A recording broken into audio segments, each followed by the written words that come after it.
قسمت یا تقدیر کیا ہے، اس کو جاننے کے لیے ہمیں کچھ چیزوں کا مشاہدہ کرنا ہوگا۔ جب اللہ کسی انسان کو دنیا میں بھیجنے کا ارادہ کرتا ہے تو وہ سب جانتا ہے کہ یہ انسان نیک ہوگا یا بد۔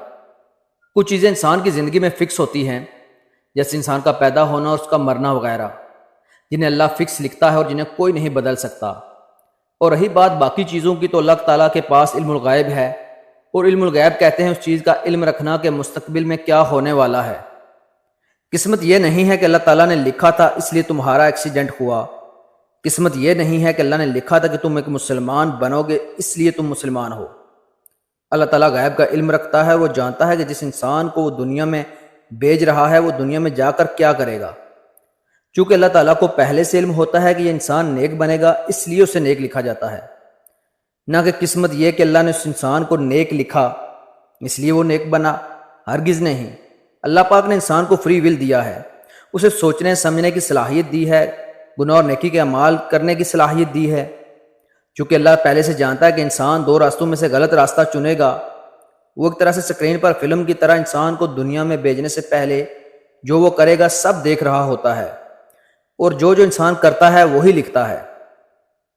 مثال کے طور پر اگر ایک ونگ کمانڈر دو پائلٹس جنہوں نے نیا جہاز اڑانا سیکھا ہو، ان میں سے ایک پائلٹ کو کہے کہ یہ بہت اچھا جہاز اڑائے گا، اور دوسرے کو کہے کہ اس کا جہاز گر جائے گا، اور جب واقعی دونوں جہاز اڑائیں پہلے والا اچھی اڑان بھرے جبکہ دوسرے کا جہاز کریش ہو جائے اور وہ مر جائے، تو کوئی بھی اس جہاز کریش ہونے کا الزام کمانڈر کو نہیں لگائے گا۔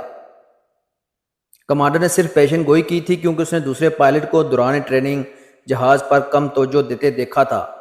کوئی یہ نہیں کہہ سکتا کہ کمانڈر نے کہا تھا اس لیے اس کا جہاز کریش ہوا، بالکل بھی نہیں۔ تو جناب اللہ تعالیٰ کو پتہ ہوتا ہے کہ انسان نے دنیا میں جانے کے بعد توحید کا انکار کرنا ہے، اس لیے اسے کافر لکھتا ہے، لیکن وہ اس انسان کو سوچنے سمجھنے کی صلاحیت دیتا ہے۔ جو لوگ کافر سے مسلمان ہوتے ہیں یہ بھی اللہ کو پہلے سے علم ہوتا ہے، اس لیے لکھا ہوتا ہے کہ ایک وقت پر یہ بھی مسلمان ہوگا، یہ بھی اللہ کو کھوجے گا، اور ایک دن آئے گا کہ یہ ایمان لے آئے گا۔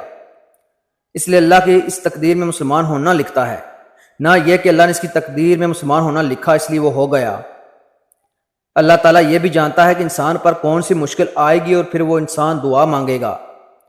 چونکہ اللہ کو پہلے پتہ ہوتا ہے کہ انسان دعا مانگے گا تو اللہ لکھ دیتا ہے کہ یہ ایک وقت پر مصیبت کے ٹل جانے کی دعا مانگے گا، لہٰذا اس انسان پر اس مصیبت کو ٹال دیا جائے گا۔ اس کو کہتے ہیں دعا سے تقدیر کا بدلنا۔ دراصل تقدیر بدلی نہیں جاتی، بلکہ پہلے سے لکھا ہوتا ہے کہ ایک وقت پر انسان دعا کرے گا، جس کا اللہ کو پہلے سے علم ہوتا ہے، اس لیے وہ مصیبت ٹال دیتا ہے۔ سب کچھ پہلے سے لکھا جا چکا ہے، لیکن اللہ نے سب کچھ پہلے سے دیکھنے کے بعد لکھا ہے، کیونکہ اللہ علم الغیب رکھتا ہے، وہ اور ہر انسان کی فطرت کو اچھے سے جانتا ہے۔ وہ سیاہ رات میں سیاہ پتھر پہ چلنے والی چونٹی کی حرکت کو بھی پہچان لیتا ہے، تو کیا وہ دلوں کے راز سے واقف نہیں ہوگا؟ کیا وہ اپنے پیدا کردہ انسان کی فطرت سے لا علم رہ سکتا ہے؟ ہرگز نہیں۔ اب یہ تمہارے ہاتھ میں ہے کہ تم اللہ کے وجود کا اقرار کرتے ہو یا انکار، کیونکہ اس نے تمہیں ہر طرح کی چھوٹ دے رکھی ہے، سوچنے سمجھنے کی صلاحیت، غور کرنے والی عقل۔ ان سب کے باوجود تم کیا اپناتے ہو یہ تمہارے ہاتھ میں ہے۔